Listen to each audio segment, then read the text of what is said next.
saying our A3, we're saying it can't be, Compatibility, I guess. we're saying it can't be split again. So in R1, minimum 1 acre lot size is a 2.19 acre lot. Acre and a half, It's 2.1. R1. What I try to do always is pick the zoning that just fits what they're asking for in terms of lot size and lot width and so on and so It's forth. basically the same size as the two lots to the west, right? It is, but those probably could be zone A3 as well. There's no reason for them to be R1 except that that's what they are. That's what they were historically. So it's just like the lot over here to the east. You know, the one further down that's zone A3. That's a 2 acre lot size. That's a fit. Zoning at R1, yeah, it matches up, but you don't gain anything by zoning at R1. It's except for the potential for another split down the line. So, if the planning commission and board feels strongly, we could do R1. We'd have to obviously hold another public hearing for it because that would be going to something that's more dense than what's currently being asked for. So that's a possibility, but we'd have to push it off for another public hearing. I mean, I don't have any problem with what he's asking for. Anybody else? I don't either, I Just asking. question the Yeah. zoning on it related. Yeah, my rationale is that we just give them just enough to get what the size is. And again, you brought up spot zoning, but it's not technically spot zoning because there's a reason. We have a rationale as to why it's But going it to be. doesn't benefit anybody else except for the birds, right? What doesn't benefit? Going to A3 on that one lot. It benefits them because it allows them to do the 2 acre lot. that they're Right, asking it for. benefits them, but nobody else. But you wouldn't be able to do, I mean, the frontage on there, you wouldn't get, Right, so R1's a minimum only of 150 50 feet. They could do, I mean, this could be an R1 zone lot because it's big enough. right, But but they're asking. I'm trying to cut the threshold as to, okay, it's a 2 acre lot. It should be in A3 lots, 2 acres. That's what fits our I'd zoning. just like to avoid having one lot R1, the next one Right, but the suburban, A3, the next one R1, and then. so the properties to the west are all planned for low density residential. This property and the surrounding ones that are all zoned A5 are planned for suburban density residential, which is that 1.5 to 4.9 acre density. Right. This A2 and A3 are the perfect zoning. So as these get split off and developed in the future, most of these will probably be converted to A2 and A3. How did we get some of the small lots across the street? Which ones, Dan? Like Edna Warren's new house there, west of the farm, 1.1 acres. I wasn't around. I'm not sure, it's not, yeah, I wasn't. I know the Moline and Riley properties existed when we did the comprehensive, when we did our first land use plan. Yeah. And I know Schrader's where they split that little A2 off, the same discussion came up, because he's got a real deep lot like the birds do also. But isn't that A2 or A3 there? It's A3 also.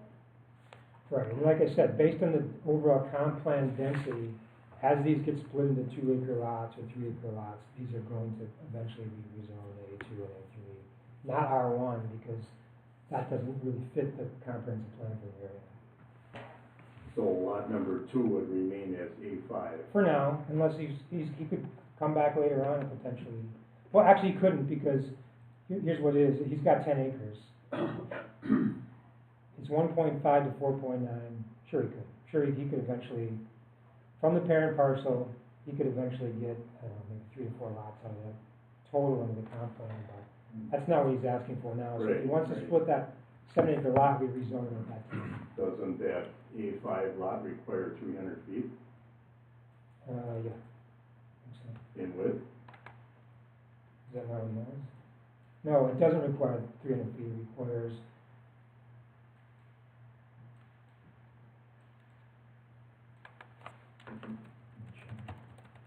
I thought that was in your report. it could be, let me check.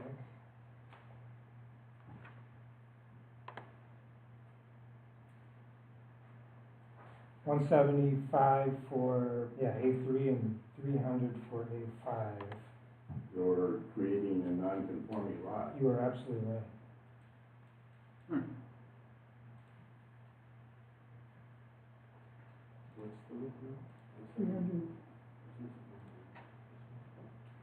What do you and Vince do when you take the calculation of the width and the depth and? Oh, I'm sorry, yeah, it's not, I'm sorry, it's the average lot width, it's not at the road, it's the average from front to back. It's not at the building setback? No, some places it is, and for us, it's an average from front to back.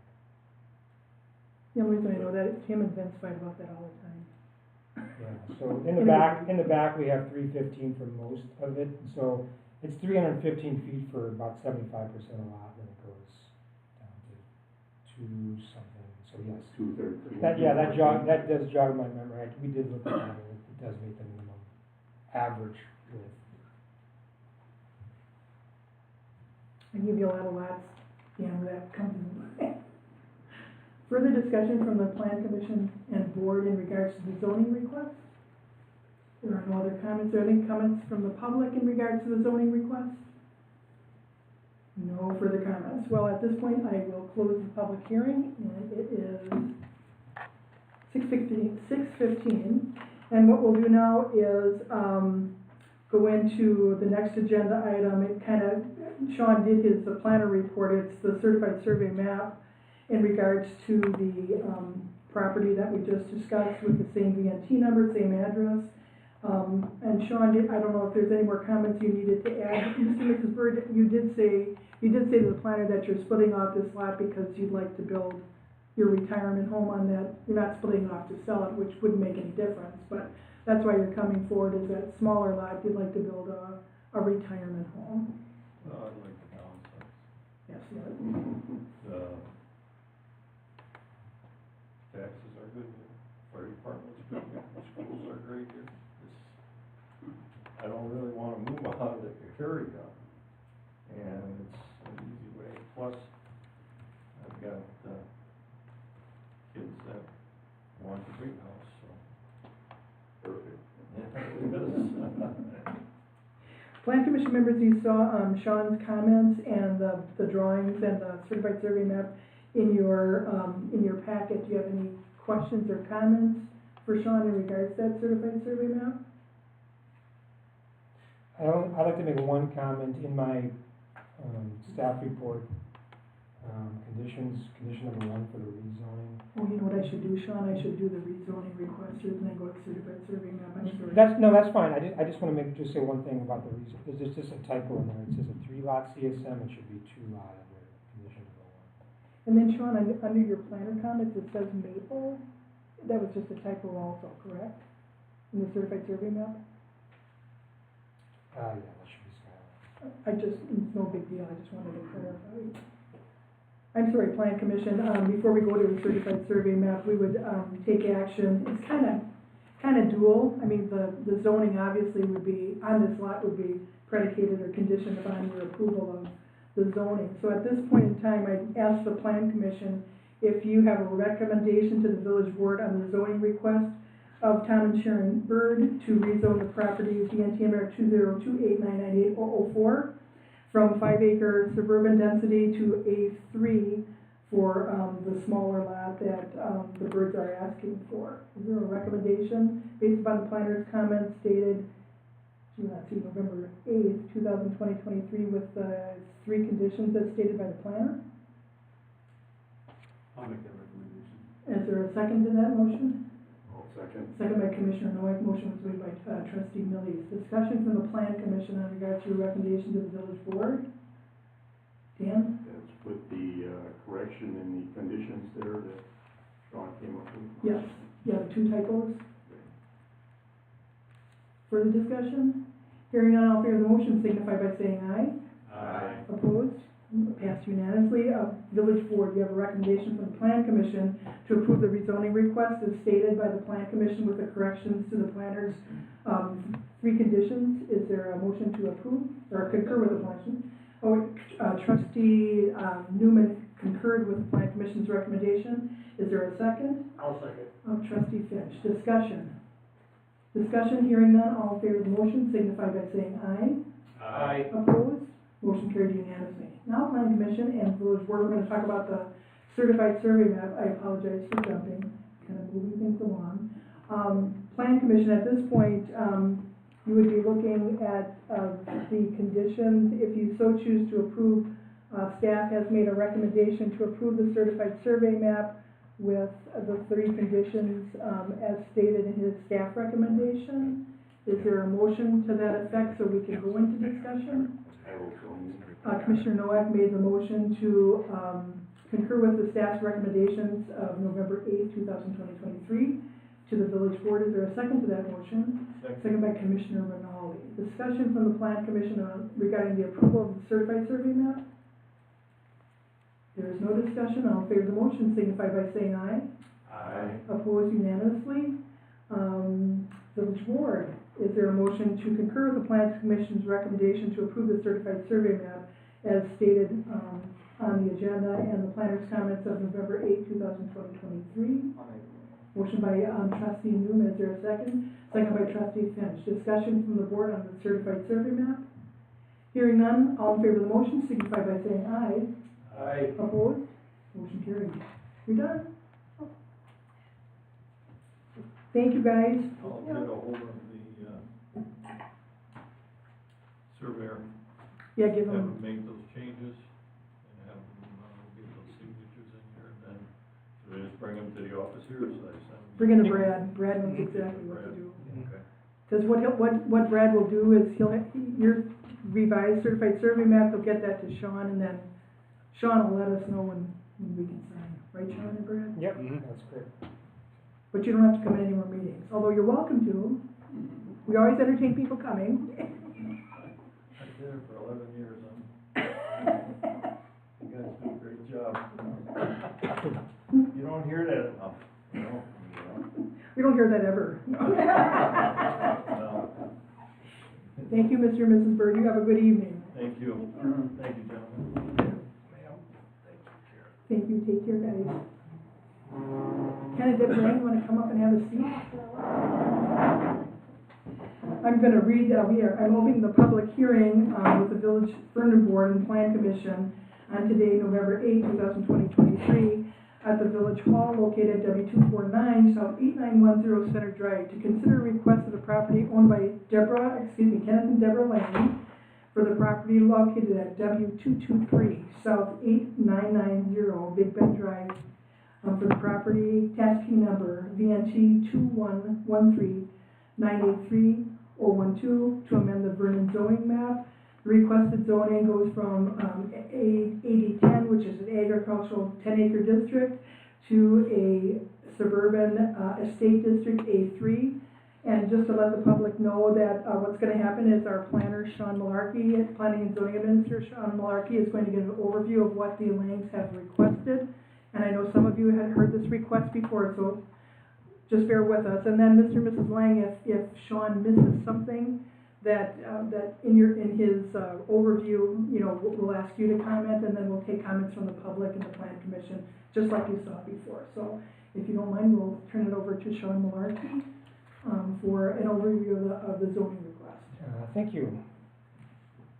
On the overhead, you can see the property, the Lang's property here, and as Karen mentioned, this has been in front of us before. I can't remember, it was months ago where they came in for basically this land division, this requested land division tonight, which is the creation of a 2.7 acre lot and a 2 acre lot from this 4.7 acre lot here.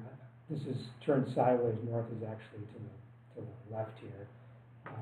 So we saw this months and months ago, and this precipitated the village to consider changing the comprehensive plan for various properties in this area. We looked sort of starting at Big Bend, moving south to just south of this property, and we did make some changes to a few of the properties, including this one. We found it made sense to change the comp plan from rural residential, which is 1 unit per 5 acres, to suburban density residential, which is 1 unit per 1.5 to 4.9 acres, similar to the Bird's property we previously looked at. So what's being asked here is compliant with the comprehensive plan in terms of the density. It makes sense in terms of what the requested zoning is. Again, this would be, this again would also be A3 zone because of the lot size, because there are at least 2 acres in lot size. If it got up to 3 acres, it would bump up to A2, but this is A3, which matches the overall comp plan and the intent here. I only have a couple of, I guess, quick comments. One is on the CSM, sheet 5. I asked for an update on the current village president and clerk administrator. We also had some survey comments. I believe, I just saw this tonight, so you have provided updates. I'll take a look at it and make sure that all the comments are addressed. But beyond that, it's fairly straightforward. I don't have too much else to add. Mr. and Mrs. Lang, do you want to add anything to Sean's comments in regards to your rezoning request? I know you've been here numerous times, so if the public's watching and we don't have a lot of comments, the Plan Commission and staff have seen this numerous times. It's not that we don't care, but, you know. Well, let me say one thing. I appreciate all the hard work. I know this was a pretty good hoop to jump through, but to me, it's a perfect example of the village working with the villagers, so everybody comes together and it doesn't harm nobody. So I appreciate everything you guys do. Thanks, Mr. Lane. Discussion from the Plan Commission or Village Board in regards to the rezoning request of Mr. and Mrs. Lang? There are no comments, and like I said, I'm sure the Plan Commission's not going to comment because they've seen this quite often. Are there any comments from the public? Is there anybody from the public here that has comments in regards to Mr. and Mrs. Lang's request for rezoning? There are no comments from the public. I'll ask one more time from the Plan Commission, Village Board. Do you have any questions? Hearing none, I'm closing the public hearing. It is now 6:25. So at this point on the agenda, Plan Commission, what you would be doing is looking to make a recommendation to rezone the property from 8010 to 83 for the property located at W223 South 9890 Big Bend Drive, VNT number 2113-983012 with the three conditions as stated by the planners. Comments on November 8th, 2023. Is there a motion to that effect so we can start discussion, or a motion for denial? I'll make a motion for approval to the village board. Recommending approval, Commissioner Novak? You're recommending approval? Okay, thank you, Commissioner Novak. Is there a second to that motion? Second by Commissioner Rinaldi. Discussion from the Plan Commission regards the recommendations of the village board. Hearing no discussion, all in favor of the motion signify by saying aye. Aye. Unanimous, opposed, motion carries. At this point in time, I turn to the village board and ask if they would have a concurrence from the Plan Commission as stated to approve the recommended rezoning for Mr. and Mrs. Lang as stated by the President and with the three conditions as stated by our planning administrator. That motion was made by Trustee Newman. Is there a second to that motion? Second by Trustee Finch. Discussion from the board. Discussion, hearing none. All in favor of the motion signify by saying aye. Aye. Opposed? Motion carried. Plan Commission and Village Board, we're now going to discuss the certified survey map. Once again, if the public doesn't hear a lot of comments, many of the Plan Commission members have seen this previously. So I would ask the Plan Commission if they wanted to go into discussion or if they wanted to make a motion for denial or approval of the certified survey map as presented to the Plan Commission with the three conditions as stated by our village planning and zoning administrator dated November 8th, 2023. Is what action would the Plan Commission like to do? I'd make the motion to approve with the conditions. What, I'm sorry, Commissioner Rinaldi, was that a motion to recommend approval to the village board? Recommend approval with the conditions stated. Okay, is there a second to the motion? I'll second. Second by Commissioner Alex. Discussion from the Plan Commission. Discussion, hearing none, all in favor of the motion signify by saying aye. Aye. Opposed? Motion carries unanimously. Village Board, is there a motion to concur with the Plan Commission's action in the approval of the certified survey map as stated in their motion? Is there a motion to that effect? Motion by Commissioner Newman. Is there a second to that motion? Second by Commissioner Finch. Is there any discussion regarding the motion for approval?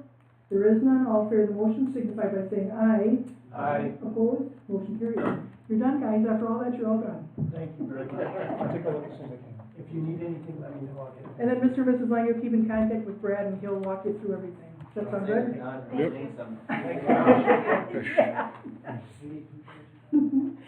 Alrighty, the next, we have another public hearing. Is Mackenzie here? Mackenzie, you want to have a seat right up here, dear? And Mackenzie, is Kenneth Sagello with you also? Okay, that sounds good. We'll only talk on the phone. Okay, this is a plan commission, a public hearing with the village board and plan commission to be held today, November 8th, 2023, at the village hall to consider the request for Mackenzie, is it Stoutwart? Sport out. Oh, wow, did I ruin that? It's okay. For Kenneth Sidella to amend chapter 300 of the Village of Vernon zoning code, specifically to add multifamily housing to section 300-22 conditional uses, and adding multifamily housing as an allowable conditional use within section 300-37 residential districts R3, section 300-33 residential density district 5-acre RRD5.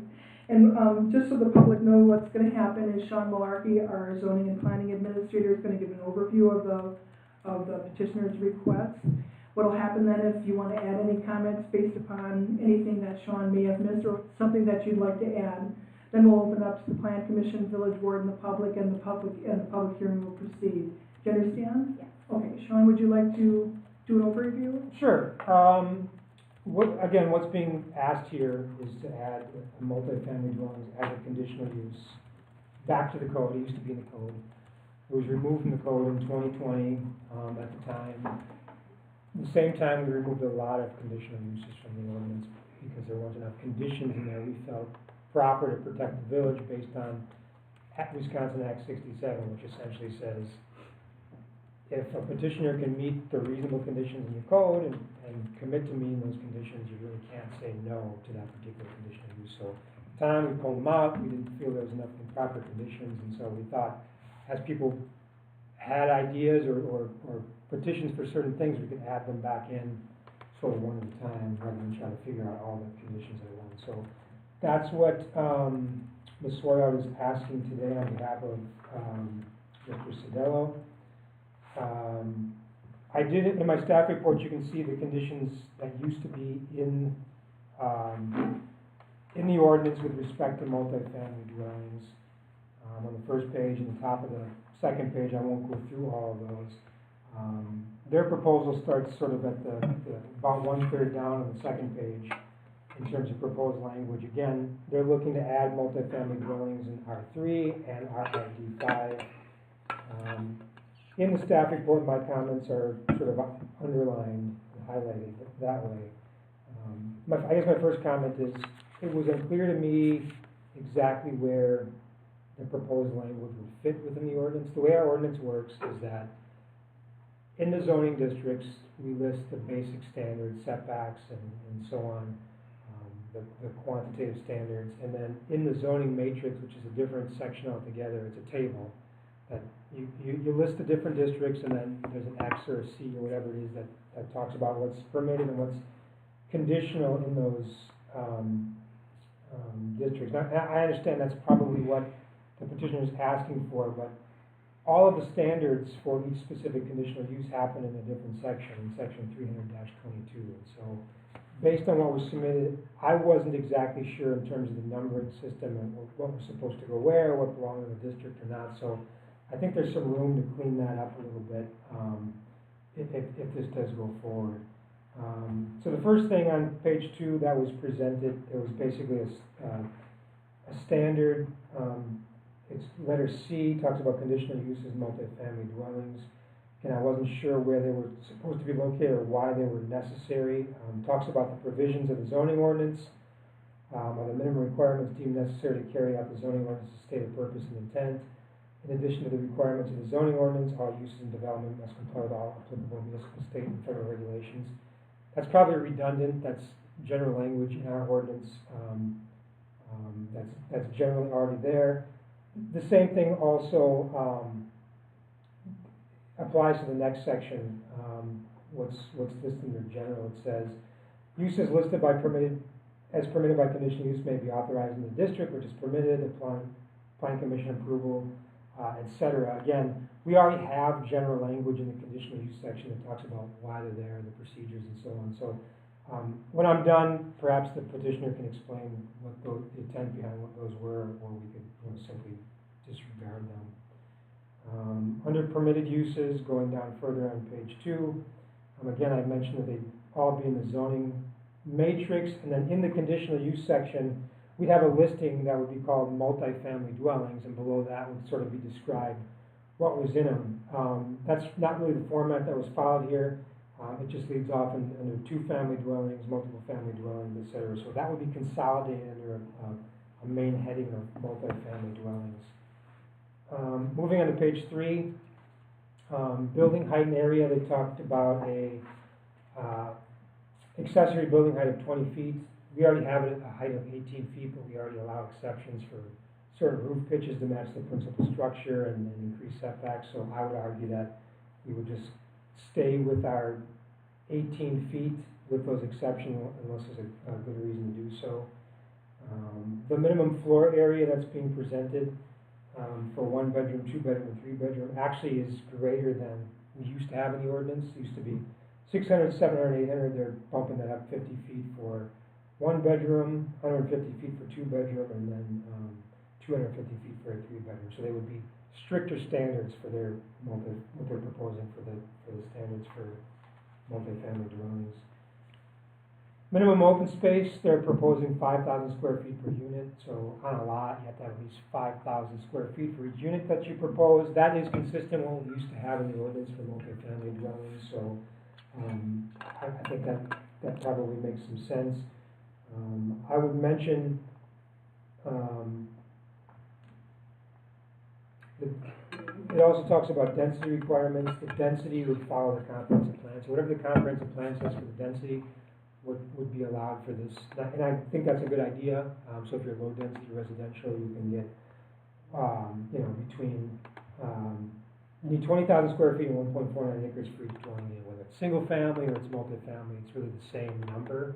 The caveat here is, this is the next step, is they're also proposing some changes to the residential business transition district, which currently doesn't allow new residential, but that's being proposed as part of it. And what that says essentially is that the density just requires 15,000 square feet for each dwelling unit. So that's what that equates to is 2.9 dwelling units per acre is really what it is. And that's our we don't have anything that dense. So that would be the densest residential in the village, which would be in that residential business transition district. So we'll get to that.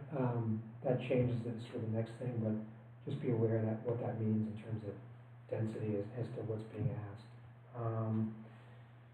Some other simple things about requiring compliance with our development standards rather than just calling it architecture review. We already have a process for that, so let's highlight that. I pointed out another redundant thing about talking about no more than 4 dwelling units as long as a single building. I think that's already handled under the different dwelling types that were permitted up front. And then finally, in terms of setback standards, they talk about meeting the same standards as R3 and RRD5, except for rear setbacks, which would be increased to 25 feet rather than 20 feet. I think we should just refer to the base zoning districts except for the rear of 25 feet increase. So that's what's on the table. So that's what multifamily would look like going forward in those districts. Those would be the standards. I guess the only caveat that I would add is that, again, because of Act 67, what is in the ordinance essentially are your standards. So if a petitioner can come in and meet those standards for any R3 lot or any RRD5 lot, it's going to be very, very difficult to say no to multifamily in those lots. One of the provisions we had last time around, at least, was we didn't allow it anywhere except on arterial roadways or collector roadways. So that's at least something. Busier streets, we would allow that, not necessarily internal to subdivisions and so on. So that would, I think that was something maybe missing from this go around. I think the parcel that they're looking for is obviously on an arterial roadway, so that would be an issue. There may be other things and other considerations and other conditions that you might want to consider. But at this point, I think it's probably lacking in terms of structure, in terms of how it fits in the ordinance. You know, this is a public hearing to adopt exact language to go into the ordinance under specific sections. And I don't think it's there yet. I don't think it's there in terms of the standards yet either, although the Plan Commission Board, might disagree. So That's all I got. I think it'd be a good time to maybe hear from the petitioner, maybe rebut some comments, or provide some additional information. Thank you, Sean. Mackenzie, did you wanna? Yes. Yeah, a lot of things here. So I guess first I'll start off by saying that I'm an engineer. I read a lot of codes and ordinances, but I do not write them. So this is a new thing for me to do. It's kind of a special act. It's not commonplace, for someone in my position to write something like this. So I appreciate all the comments and the review. Definitely understood that this was not laid out how you can't just shift this in your ordinance and it would fit nicely. And I mean, any and all comments are welcome because obviously we want to present this in a way that you feel comfortable and would fit into your zoning ordinance. I guess when it comes to that like additional language that is redundant, that was more so just because there were concerns. Obviously this has been removed from your ordinance in the past because you didn't feel like there were sufficient conditions to protect the village. So just kind of putting in that language for like additional protection, but obviously if it's redundant, then it's not necessary. But that was the like intentions behind putting more of those blanket statements in this. Otherwise, I mean, the items that you want removed, I don't see any issue. Like I said, I'm just trying to make something fit into what you're looking for, so it's no skin off my back as long as, they're, as long as it doesn't take away things that wouldn't fit into my client's final, like, plans, then, no issues here. So, I mean, most of your comments I think make sense. I can definitely amend this, fit into that matrix table with the multi-family dwelling, how everything else is listed.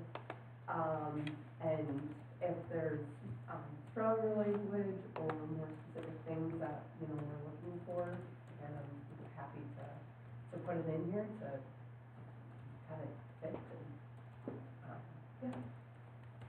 Any other comments, Mackenzie?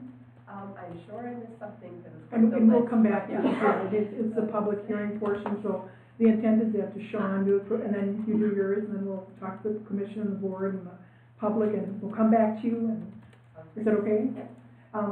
Just to make it quick, is there any comments from the public in regards to Mackenzie's request? There are no comments from the public at this point. Plan commission and board members, as Sean stated, he indicated the deficiencies, and I hope you read the attorney's comments. Did you see those, Mackenzie? I'm not sure. I think I just got the final reports unless there was somewhere they were included. They came a little bit late, but we can get those to you later. But what the attorney tried to advise the commission and board is when a petitioner brings forth what they're proposing, we can't change it at the public hearing. We'd have to renotice it, but I just wanted to make sure that the plan commission read what the attorney comments were, only because they came late, and Brad will email those over to you also, Mackenzie. But at this point in time, I turn the discussion or comments in regards to the request. Commissioner Rowley? Can you explain what zero lot line? That essentially would be a side-by-side, or it's typically a side-by-side home that butt up against the lot line, and so they would be in a setback, essentially. There'd be two lots or two condo units or whatever it is that are butted up against the lot. So, thank you, and I was wondering, how does that fit with the minimum setbacks, because you still have front, side? Yeah, in the case of a zero lot line, we have to make an exception that says, unless it's a zero lot line, then it's a 0-foot setback, if it's actually touching. So it's like a duplex, like they share a A lot. duplex on separate lots, yeah. Just like a condo. It's almost like a condo. Trustee Finch? Yeah, I have a question. I'm kind of a neophyte at doing this, but, we're gonna have to do something about septic, right? Right, that's a great, That's something that, is one couple of units gonna serve one septic, or is it gonna, each one's gonna have to yeah, have their own septic, or what? potentially. It could be either way. The county will approve shared septic systems, Right. but it's a county approval thing, so, there's no guarantee depending on how dense this gets, and so, again, I've talked about potentially up to almost 3 units per acre. Typically, for single-family lots, for instance, the county, the smallest they'll go is typically about 30,000 square feet, right? So we're gonna be more dense than that, but if it's a shared system, they might consider something. So no matter what we approve here, it's always gonna be up to the county to approve that. So do you have to put a system in, like if you put in 3 units, you'd have to put in a septic system that's equivalent of minimum to 3 homes? Potentially. Okay. Sorry, I like them. Yeah, but potentially, it'd have to handle the number of bedrooms, so if it's for 3 homes, it's got 9 bedrooms, it'd be a system big enough to handle 9 bedrooms. Okay. Mackenzie? I mean, for what it's worth, we have done, a couple other of these larger, like multifamily developments in Waukesha County. I know one of them was around like 30 units, and they permitted for like 2 shared septic systems in that, situation. Obviously, it's case by case basis, but. Mhm. It can be done, and that's gonna be the limiting factor, probably. Okay. I mean, I remember back from a long time ago when I was on the town board, we had issues with, talking about multi. Right. Yeah, you can only get so dense, I mean, they'll only let you get so dense on shared systems. And there's nothing we can do about it because the county does regulate Right. all the sanitary areas in Vernon. Other questions from the plan? Commissioner Noel? I guess I'd like to get into the reasoning for this request and how it relates to this Adello property. Yeah, so I guess I'm not sure how explicitly I can talk about that. Yeah, so if I could, just real quick, so this will ultimately, it's obviously a conditional use, right? So we're talking about a conditional use here. So what's being proposed as part of their project, again, I'm gonna speak for the village attorney, and maybe I shouldn't, but he would tell you we shouldn't go too far in speaking of conditional uses outside of the public hearing for that specific conditional I use. thought his property was in the residential business transition Right. area. But this will apply to that Yeah. because it's zoned RRD5, And to all, and to all RRD5. RRD5s and all. Yeah, so that's why the attorney wants you to be real careful. Not that there's necessarily anything wrong, but what's been proposed, that's what the attorney's concern was, and I agree with him. And Mackenzie, I don't mean any disrespect, but there's language that, the attorney felt that the staff should be assisting with, or it should be tightened up so that, there's a lot more criteria or qualifications in regards to, it isn't just this request, it would affect any zoning category within the Well, village. that's what I'm afraid of, yeah, I thought it was a great idea for that property in the transition area, but if we expand it to the whole village, I think we need to look at it very carefully. As far as conditions, and I guess we don't want them springing up everywhere. Like Sean said before, we limited it to major roadways, but Arterial or collective. I mean, that'd be a start, I actually can't think of, I thought about this a little bit, it's very hard to put conditions on to restrict this. If you're allowing it at RRD5 and R3 village-wide, I can't think of too many conditions to impose to logically limit them to certain parcels besides arterial roadways. And so there's probably a lot of RRD5 on arterial roadways, R3 probably not as much. But quite a bit, RD5. Yeah, so it's gonna be, it will be potentially allowable, everywhere. So, but if it's not planned for residential business transition, so again, we haven't talked about those yet, that's coming up, but if it's in that comp plan, again, this is gonna refer back to the comp plan, that's gonna allow more density in those areas.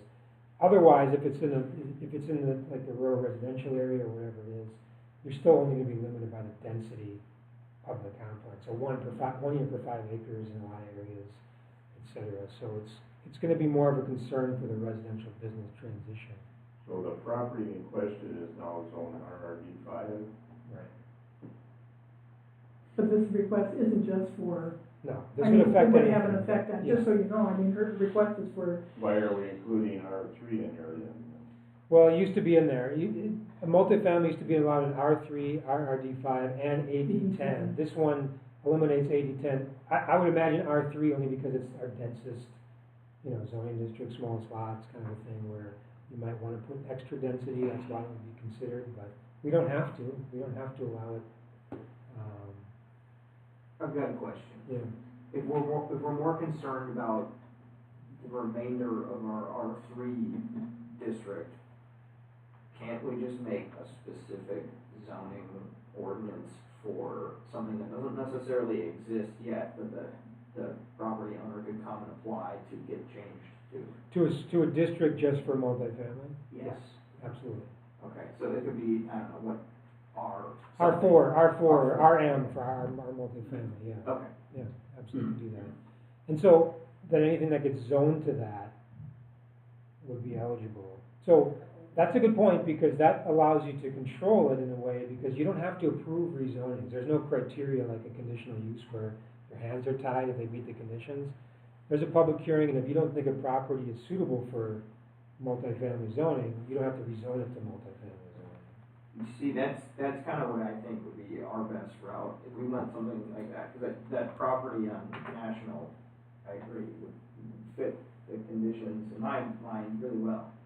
But there are 3 properties that I haven't, looked at how they relate to the conditions.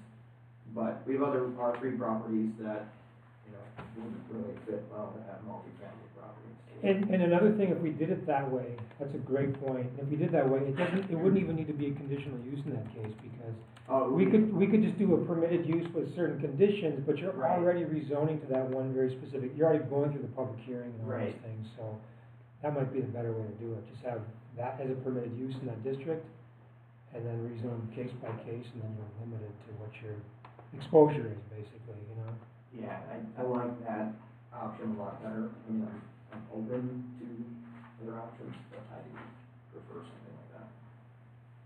How would that specific zoning intertwine with the transitional areas? Well, so again, the business transition district, and we'll get to that now, but it's gonna be talked about existing residential, future commercial, and then also potentially consider more residential at increased densities. It would be eligible, anything planned residential business would be eligible to zone this RM, because it would meet essentially what the goal for that district would be. The transition areas that are intent to transition it to commercial at some time? Yes, that is the intent of the current plan. Even, with the multifamily concept, I guess I wouldn't wanna see multifamily and then a commercial along the road, and then another multifamily. Maybe the back areas of some of those Yeah, deeper lots yeah. would be, And we have full control. I mean, if you do it the Yeah. way that Dylan's talking about, it's basically, it's case by case. If it's appropriate, rezone it. If it's not, then you don't. in those areas, I guess I'd like to see commercial in the front, and then if feasible, have some multifamily in the back. We did talk about that when the concept was originally brought in Yeah. as a possibility. Sean, how does this apply with the PUD type of process, or mixed-use PUD? Can you talk me through why that isn't allowing us in the current code to be on a case-by-case basis? Well, the PUD is a way to do it. Right now, the PUD doesn't allow multifamily, it's just single family. And there's a mixed-use PUD, so you can do commercial and residential as well, but it doesn't allow what they're currently asking for. But that's another option if we wanted to have, instead of a separate multifamily district, you could have the PUD that allows multifamily according to, the density of the, and that, because that's a rezoning too. That requires, well, actually, no, it isn't. That's a conditional use. Some PUDs in some communities are actually rezoning to a PUD district, and ours, it's a conditional use. So, again, that doesn't get at what Dylan was trying to say, is that as long as they can meet the reasonable conditions, you really can't stop the PUD conditional use from happening. But the PUD just sets the parameters to say, hey, come make your pitch to us, and we determine, kind of like we were talking about before, if that fits what we see for that specific property. No. If you, a PUD conditional use, if they can meet the conditions that are outlined in the PUD or conditional use, you can't really say no. But what parameters are in our current PUD? It talks about density, it talks about allowing some flexibility. So if they can meet those density requirements and you say you also allow multifamily, it's hard to say no to multifamily. And that PUD is allowed in tons of districts. So we'd have to, we'd have to almost change the PUD to its own zoning district versus a conditional use. Which is, we could do that, that's a way to do it. I guess what I'm trying to be able to open up discussion, so if people have creative ideas for properties that are unique, that we have a means to be able to work with residents or property owners to be able to say, what are you looking to do here, so we don't run into this, well, we're scared to allow it to everybody, which I agree, we need to protect, the village, but we also have to allow for development for special cases. So I think creating an, residential, district on its own rather than, shoehorning it into what we already have makes sense. But I also want us to have the flexibility to be able to say, this is a unique property. I think, Dan ended up circling back to it, a mixed use of, if people drive down the street and they see a 4-unit property, they're gonna, in their mind, think that that's more commercial than it is residential, in the fact of, yes, it's a residence, but you have, not the property owner living there.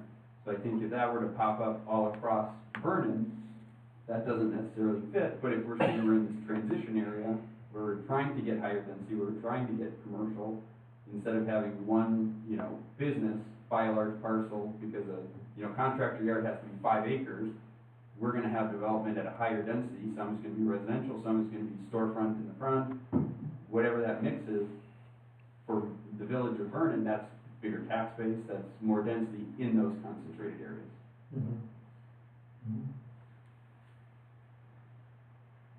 Further discussion from the commission or the board? Hearing anything, Mackenzie, did you wanna add anything? I guess not really, it doesn't sound like. Can I ask one more question? Sure. And we mentioned before about, we erased a lot of the conditional uses from our code. What is our, and this is probably part of it, what is our mechanism for reintroducing those? It's kind of hard for an applicant to say, hey, let's throw a bunch of this stuff up against the wall and see if it sticks, and then we're told, well, we have to approve it as it is, and what is our mechanism for kind of working through so that we as a village are able to work with applicants to kind of flesh that out a little bit more, so it's not. It could be brought forward conceptually first. I mean, we could bring it through as a concept and for discussion, and then we can kick it around and then come back when we feel it's ready. Then we can hold a public hearing. That's probably the best way to do it going forward. Yeah, because as an applicant, as a someone who's coming before, there's a lot of due diligence that you have to do, and to hire all of these outside groups to not even know if it's something that gets off the ground. Right. is hard, and if we as a village erased everything to begin with, then we're gonna take one person that's gonna have to champion, this cause, and then everybody else is going to slide in there, and that's kind of what I was referencing before with, the Newman Hines development. In that case, we as the village kind of were the champion of that. If we have these other developments that wanna come through, but we're requiring applicants to do all of that and do it in the dark of, let's see what they say to this, then I think we're gonna kind of stall things out, and it's gonna be difficult for applicants. I'll encourage applicants to come forward conceptually the first time through, and then we'll talk about it. There'll still be a staff report, we suggest things to consider, and then we can flesh it out and bring it back. And then, well, the other thing too, I know it's a little bit off the record, but I know after the holidays, we wanted to kind of, I hate to say revise the whole zoning code, but there are some things that I wanted to talk to Sean and Vince and Brad about, nothing major, but, a few things. So that's coming also. But I wanna get back to Mackenzie's request. So is the direction then to maybe come back with a new district called multifamily? Did you have something? Nope, I'm talking with you. Okay, so. gotcha. To come back with a multifamily district, maybe the only permitted use there is, 2 to 4 plex multifamily with some conditions and see how it goes?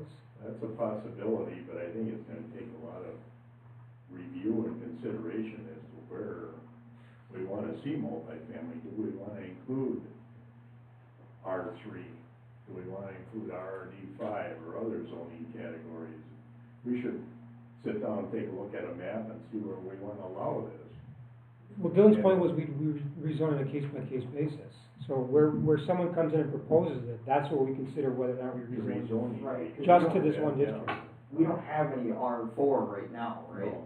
Right. So effectively, if we make an R4 zoning code now, we're doing it on a case-by-case basis.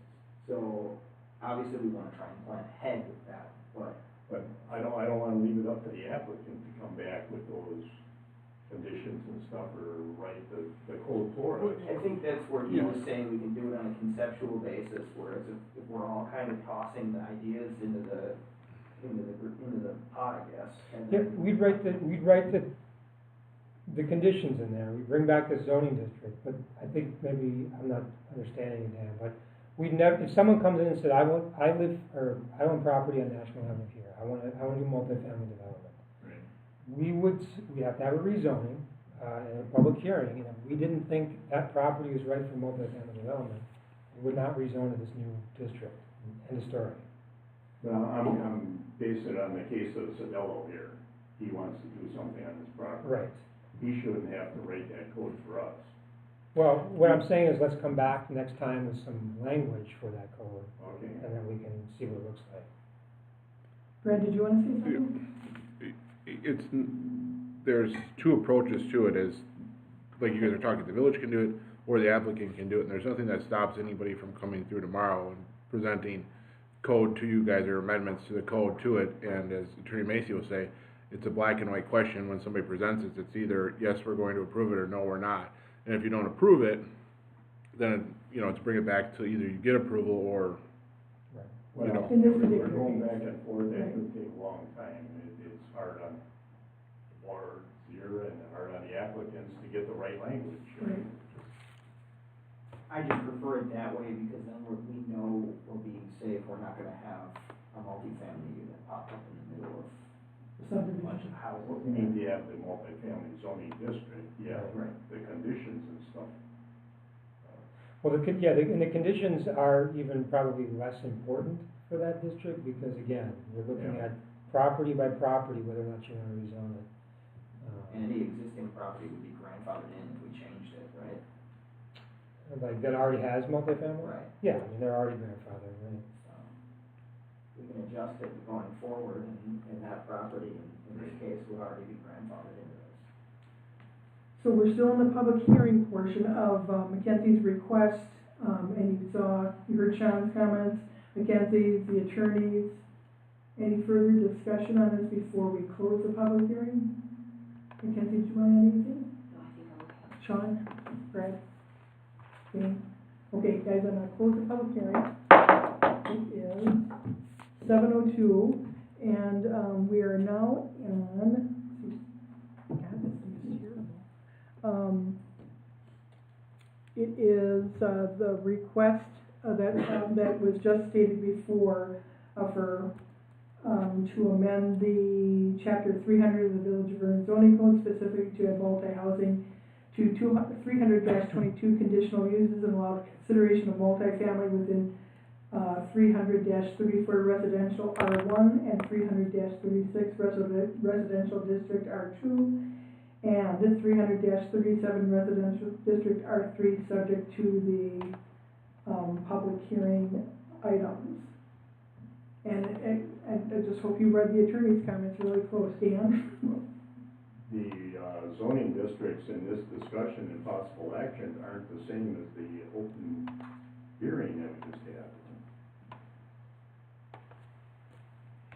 We've got R3 and RRD5, and in the discussion here, we've got R1, R2, and R3. I think that's a typo. That was the original proposal. That might be a typo on the agenda.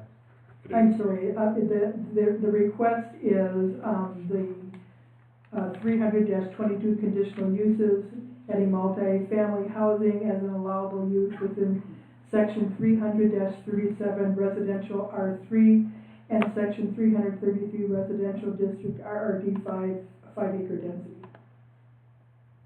Can we take action on it if that's not the way it's written here? Well, we're not approving anything tonight, so I think it's probably a moot point. Well, the one on the, That's correct. the one, That R1, R2, and R3. Yeah, there's a typo on it. It's not the same as what the other. So yeah, with that, you would not, because of that error, no matter what, you would not have been able to approve what was asked for tonight, but that doesn't sound like the direction we're going regardless. No discussion. Well, maybe, well, yeah. Well, we still have to make a motion to deny it, right? Because of the error. you take no, No action. yeah. No action because it was incorrectly noticed. Right, so maybe the plan commission would make that motion, to, take no action in regards to the request because of the listing on the agenda. It doesn't allow us even to take action. Is there a motion to that effect? Also move. That was by Commissioner Nowak, is there a second to that motion? Second. Commissioner Rinaldi, discussion. Mackenzie, I hope you realize why we're not. Okay. Discussion, hearing none, all in favor of the motion signify by saying aye. Aye. Opposed, motion carried. Village Board, is there a motion to confer with the Plan Commission in regards to not taking action on the item as stated by the Plan Commission? Motion by Trustee Newman, is there a second to the motion? Second by Trustee Finch. Discussion, hearing none, all in favor of the motion signify by saying aye. Aye. Opposed, motion carried. So Mackenzie, you're gonna keep in contact with Sean and, okay. All right, guys? There's the other comp plan one? Oh, I'm sorry. If you guys wanna skip to 16 and then come back to 15. Oh, I thought it wasn't even on the agenda. Now we have, resolution 2023-4, do they even have that? They don't have it in front of them, but it's done. A resolution recommending to the village board on the petition by the request for Mackenzie Swartout. Kenneth Sidello for an amendment to the Smart Growth Comprehensive Plan, land use plan to allow new residential and mixed development within the residential business transaction land category. Sean? Yeah, so this is a little simpler. Again, we talked about this last time. When Mr. Sedella was here, he talked back in August. He was actually asking for a map amendment on his property on National Avenue from residential business transition to an unspecified residential category to do some residential uses. And we talked at the time that it may be a better idea just to change the language in the residential business district category that allows some new residential to occur. The way it's currently written in the comprehensive plan that describes that category says it allows a limited commercial development near existing residential where development will be carefully reviewed for compatibility. Again, my interpretation of that has been it doesn't allow new residential development, only new commercial near existing residential. And Mackenzie is proposing some additional language to that would, in addition to what I just read, would also read, residential business transition areas shall also allow residential developments near existing residential and business areas where development will be reviewed for compatibility. The residential developments within the residential business transition land use category shall follow a density requirement of 15,000 square feet minimum per dwelling unit. Parcels within the residential business transition category shall be allowed to be developed as a PUD, allowing mixed-use developments in both business and residential. Allowing mixed-use developments will help accommodate the purpose of this transitional land use category. So, with that said, the PUD, that's something that we just touched on. Based on the direction that we talked about going with the multifamily, if that's going to be a new district, the PUD would be sort of a moot point. And so, even though it could be allowed, it wouldn't necessarily serve their purpose. They wouldn't be using the PUD if they have to rezone to this new category. I guess the only comments I have on this, and I've talked about this before, is that the village only has so much planned commercial space left. The areas around National Avenue is really the bulk of it. There's a few other areas, but the business transition district, the commercial district, and then also the mixed-use district, or the mixed-use category in the comp plan is what we're talking about. So allowing new residential in that mixed-use, that residential business transition category could potentially diminish additional residential, but I don't think it's illogical. We kind of talked this through last time. It kind of makes some sense where, you know, where it's nearby existing residential to allow some new residential in those areas makes sense.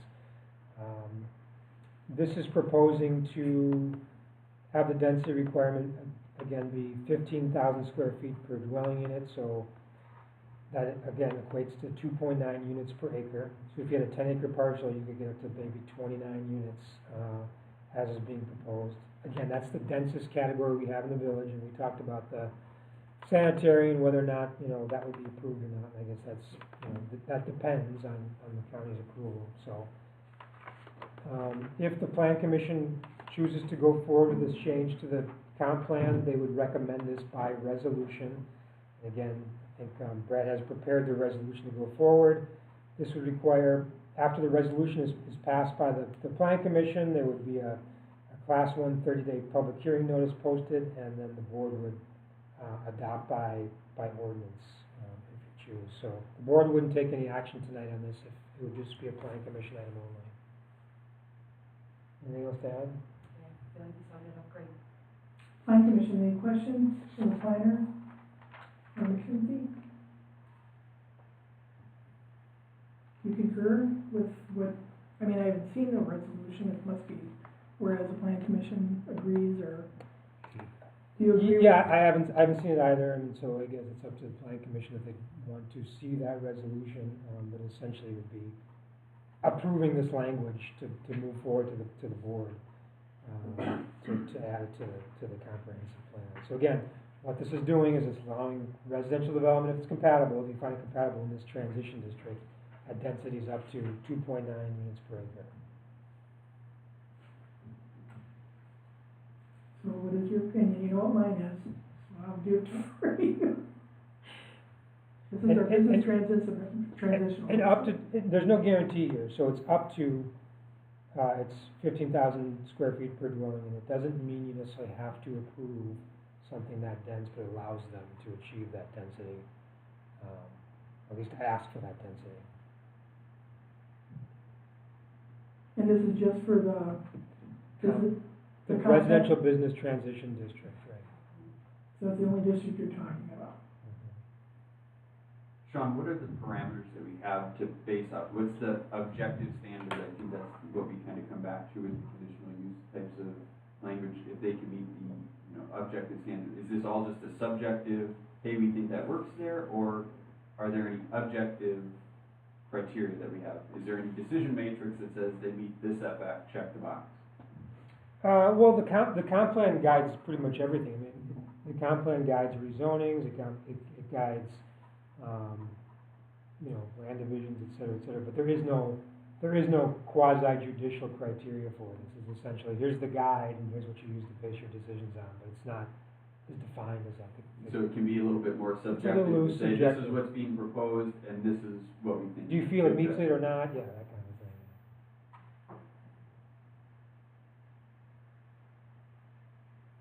So I'll defer to the planning commission. Is this what you want?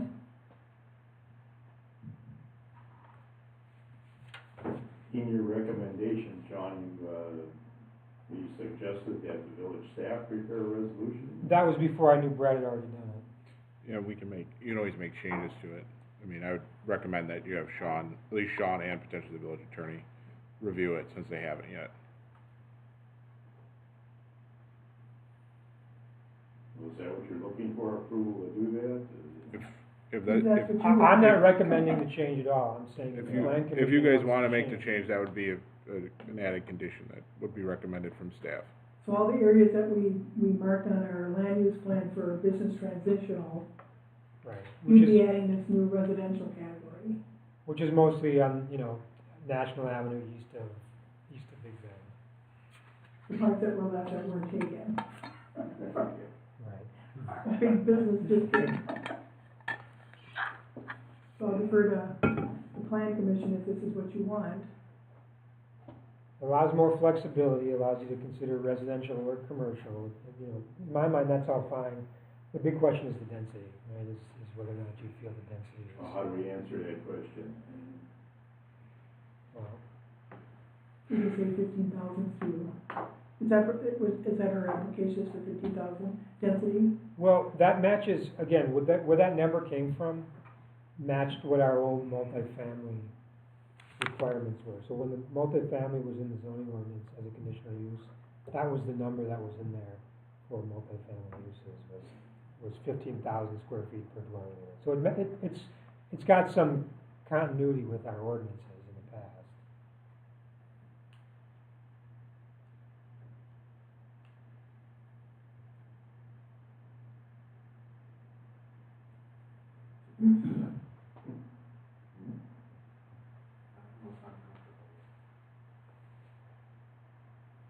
I'm not sure what the ramifications of this would be. You can't ask me. I mean, I don't want to, I would deny, but I know you guys wanted it, so that's why I'm deferring to you. Well, the ramifications are that anywhere there's residential business transition, people can come in and ask for development at these densities. Doesn't mean you have to say yes, right? Doesn't mean you have to say yes, because it's a compatibility thing. If you don't think it's compatible, then you don't have to approve it. So, I mean, there's some protection there, right? It allows it to be, people to ask for it, but there's no means in the comp plan, no means guarantees that people are gonna get this density. Do we have to have good reason to deny it, or? Compatibility. You don't think it's compatible. Okay. And it's not just this property, it's all the properties in that. Right. But I again, don't wanna pick on you. if you don't think the density fits, or there's not enough buffers, or whatever it is, and it's too dense, or maybe you don't like 2.9 and you'd be okay with 2 for a specific property, you could certainly say that. So, it allows the door to be open, but it doesn't guarantee this development. I guess I'll say I'm in favor of tools for people to be able to develop. I think mixed use type of opportunity is there. And I also think some of our commercial development doesn't meet the density that this would. And if we're saying we're transitioning from, one use to another, to me, this increases the density, so it is gonna be different than the rest of, the area. It's a target area, and, it still could have that commercial component, so. So am I hearing a motion from the Plan Commission to approve a resolution 2020-23-5, to amend the Smart Growth Comprehensive Land Use Plan to allow new residential and mixed-use development within the residential business transition land category, conditioned upon the planner and attorney review said resolution? Is there a motion to that effect? I didn't hear a word I said. I guess my biggest question is, are we approving language that we haven't seen yet, or are we approving the idea of language? That's my concern to approve. I know that. I would talk approve about if I haven't seen it, I would not. You mean the resolution? Yeah, that's my biggest concern.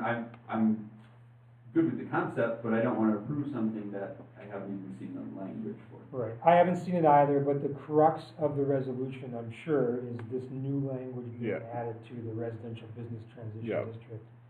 That's on page 1 of my staff report and the petitioner's application, so. Yep, that's what would be there, is that. Or if you wanna wait to have it on the next agenda? That resolution would be coming back.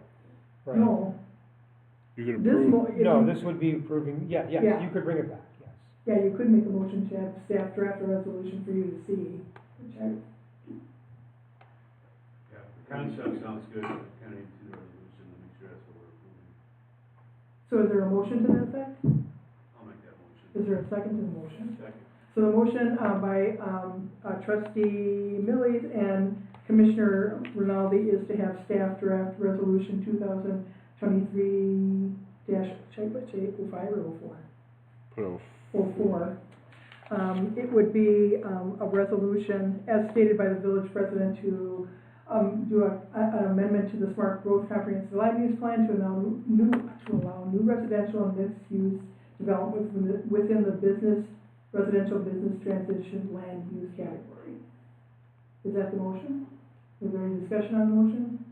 Hearing none, all in favor of the motion, signify by saying aye. Aye. Opposed? Motion carried. So do you know what we're gonna do, Mackenzie? Yes. Okay. Thank you for your patience. No, thank you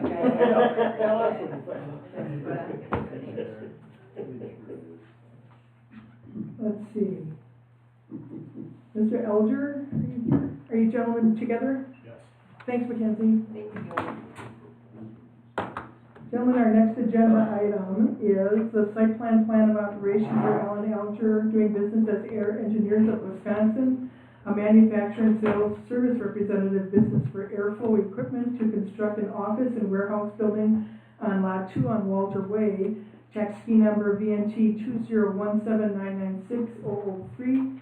And a gentleman I wanted to do is have Sean Malarkey, our planner and zoning administrator, give an overview if he's missed anything.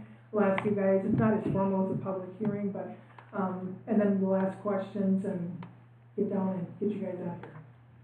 Sean? Thank you. So we just saw a proposal for the lot immediate south. Cali Builders, was approved for their site plan of operation for this lot on Walter Way, which is lot 3. We're talking about lot 2 today, which is up here at the corner of National and Walter Way. It's a little over a 1 acre site. We're proposing a site plan of operation to construct an office and warehouse building for Air Engineers of Wisconsin, which is a manufacturers and sales service representative business for airflow equipment. The building would be about 10,120 square feet, a little over 2,000 square feet of office space and 8,000 square feet of warehouse space. The actual site plan is here. This is actually a landscape plan, but it kind of gives a good layout of what's being proposed. The property is zoned B3, general business, and the site plan and everything meets the requirements of B3. That's not an issue. Plan of operation is essentially, as I mentioned, the business description, which includes warehousing, indoor rework, and testing, but excludes manufacturing. They'd have 5 full-time employees. They have, for company vehicles, 1 half-ton pickup truck and a forklift that would be kept indoors. Hours of operation Monday through Friday, 7 a.m. to 5 p.m. They do get regular deliveries, similar to UPS or similar. Occasional semi-trailer pickup and delivery, up to once a week is typical according to the application. In terms of the building architecture, there's the architecture of the layout. The majority of the building, or the warehouse portion of the building, is vertical metal panels, and it's got a metal roof on it. The office portion of the building has upgraded materials, which is this portion here. It's got horizontal lap siding. It's got a masonry wainscoting base. It does also have a metal roof as well. This is similar to what we've seen for some of the other businesses that have been improved on National Avenue, where the office portion of the building is upgraded and the remainder is a more of a metal look. The view from National Avenue is essentially this bottom one here. So you'll see the office portion of the building for the most part, and you'll see the end view of the warehouse portion of the building. So the Planning Commission should consider the architecture, the materials, and the view. This could be permitted according to our code, as long as you deem that it's appropriate. I'll just quickly go through the things I had comments on. It meets most of the requirements of the ordinance. I would say, going back to the site plan again, when you come off of Walter Way, there's sort of there's a turnaround here. This is an asphalt driveway. There is a couple of overhead doors here that are visible from Walter Way, and maybe a little bit on National Avenue. There's also a sunken loading dock here as well. Normally, we'd like to see that on the side or the rear buildings to be out of view as much as possible. Due to the configuration of the site, orientation of the building is challenging. I did work with Cali Builders a little bit on this, and this is sort of what was ended up with, that it's at least mostly screened from National Avenue. So the Planning Commission should consider whether or not that's appropriate as well. Which brings me to landscaping. We do have certain landscape standards in our ordinance now, quantitative standards, and we have a certain amount of street frontage landscaping that's required, and they meet the point totals for that, so there's a certain number of points based on lineal feet. They do meet that. There's some nice landscaping on for a National Avenue.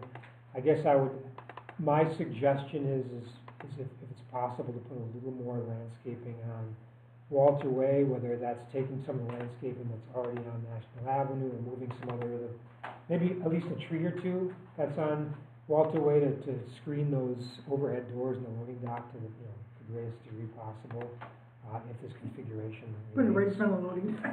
Yeah, you gotta be able to get to it, but maybe have a tree out here in front on the island, and maybe another tree over here to try to break that up a little bit more. Is that the location for the sign, the ground sign proposed? There is a ground sign, or a landscape area with a decorative monument.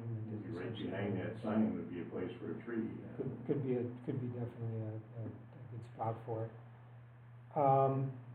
They meet the other landscape requirements. The only landscape requirement that wasn't met was building foundation planting.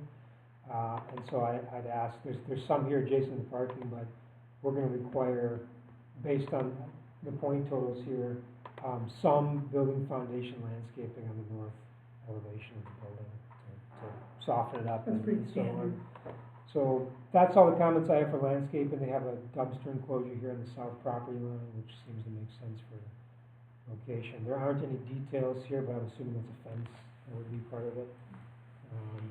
I think this is asphalt, but there's no notes in the plans, and so there should be some note in the plan that specifies that to be asphalt. The village engineer did take a look at the grading plan, in conjunction with the lot to the south to make sure everything works together, and said it was fine, all the grading works. Stormwater for the property is handled on an outlot. There's an easement, there's a 20-foot easement that runs behind the building here, which was the same on the lot to the south that gets the water there, so that's unobstructed. That works okay. I know there's some notes in terms of signage on the building. Signage does have to come back, and you have to get that approved by the village as well, so when you get to that point, so. I don't think I have anything else to add. Gentlemen, did you want to add anything to Sean's proposal? Just a couple things. My name is Jose. I'm from Colley Builders, so we're going to be the adjacent property owners. But we also represent air engineers and construction and design of this office building as well. Jose, excuse me, what's your last name, dear? Dominguez. Dominguez, okay, thank you, sir. And like Sean said, we've been working together on this plan. Original orientation of the building was the majority of that warehouse was facing National at the start of this design. We worked with Sean just to kind of come up with a really good design to fit that lot and maximize our space. As far as the landscaping, we have no problem working with the village on the landscaping and screening. We felt like that turnaround was kind of the best solution to kind of hide hide that loading dock as best as we can, which is an essential portion of the business there. As far as the landscaping on the north side of the building, like Sean mentioned, there's some things that we can do as far as screen some of the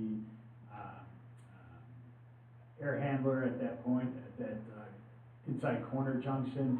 However, that building from National sits kind of lower, just with that grade change there. And we felt that by building up that, providing that landscaping berm off of National, that we are really kind of disguising and hiding most of that foundation anyways. And then we concentrating landscaping around the parking area as you enter off of Walter Way. We also have to contend with, there's a vision triangle right at that corner too, which is about 39 feet by 26 feet. So there's a kind of large chunk of that corner as well. So we spent a lot of that landscaping kind of hugging that parking area and concentrating on that kind of turnaround there. But we feel that disguising the foundation off of National is really kind of being done by that kind of landscaping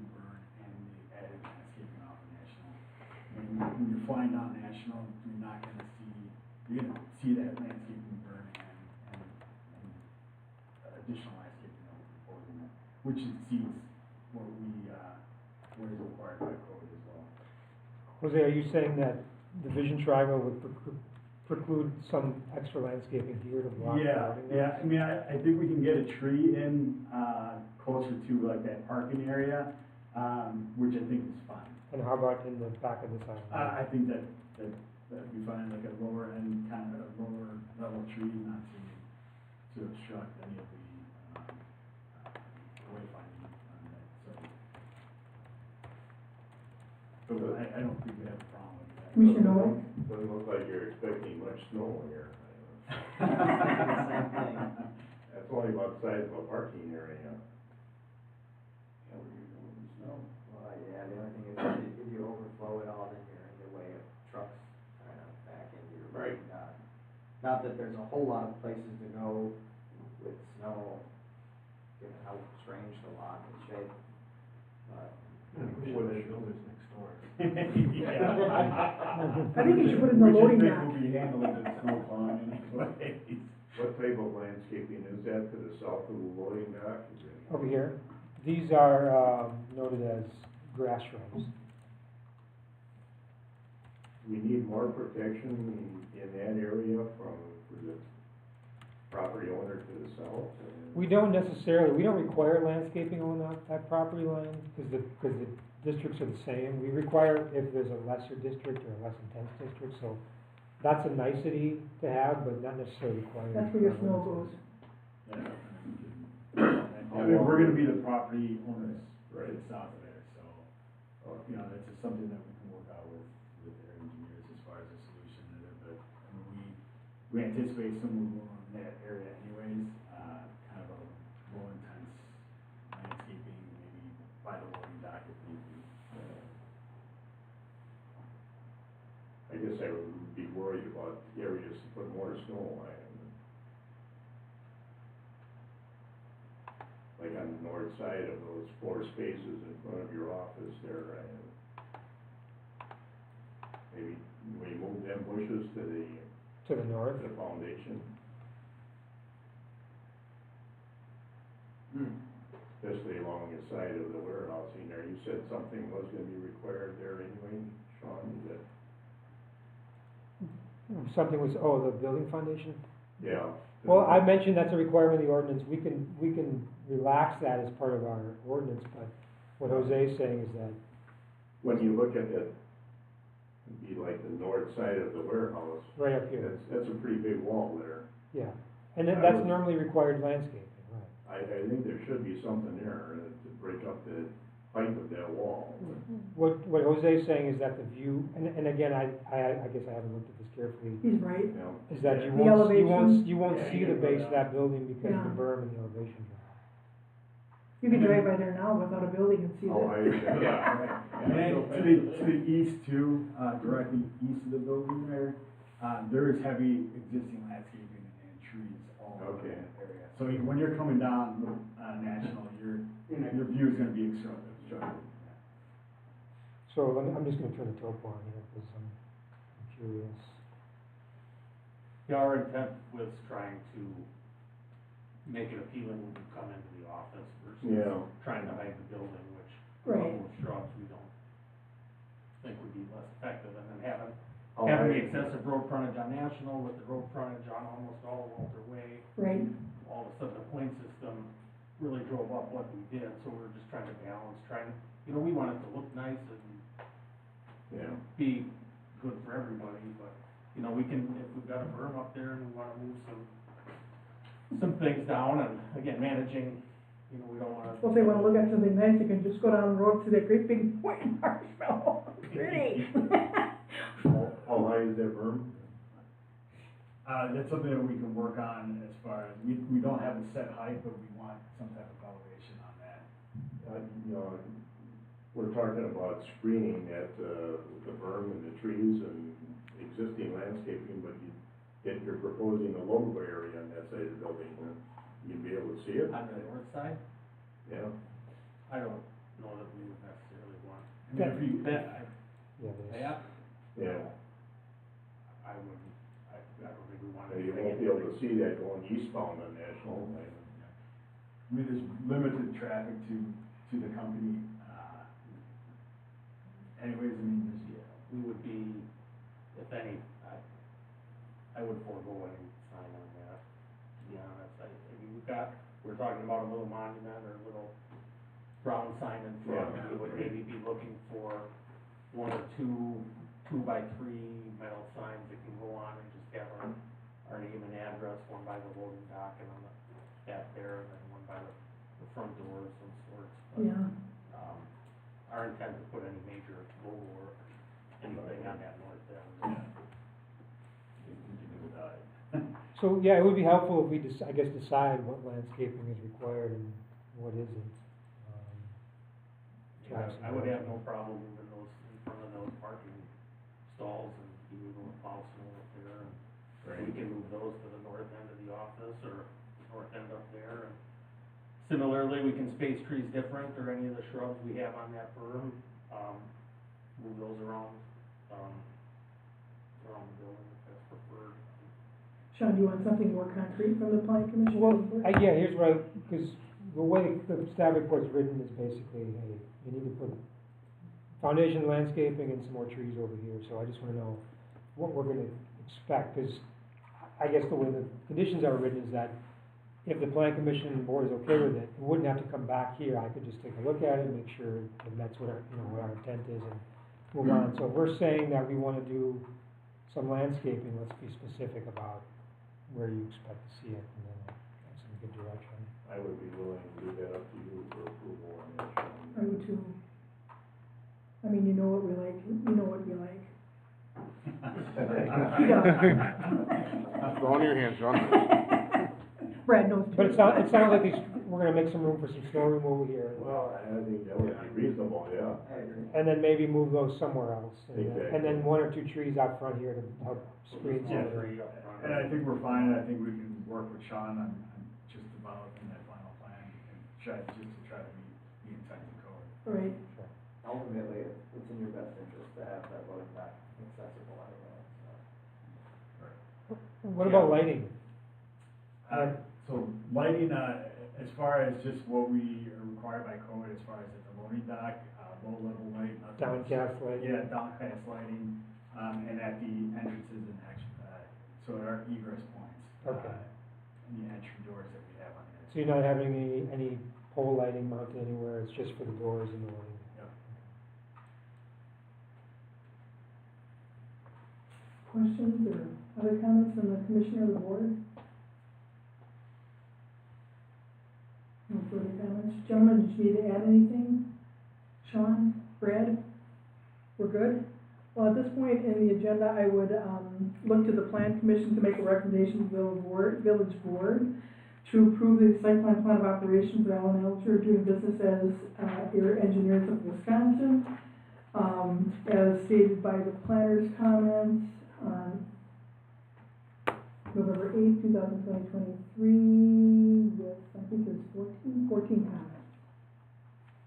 Is there a motion to that effect? I'll make that motion.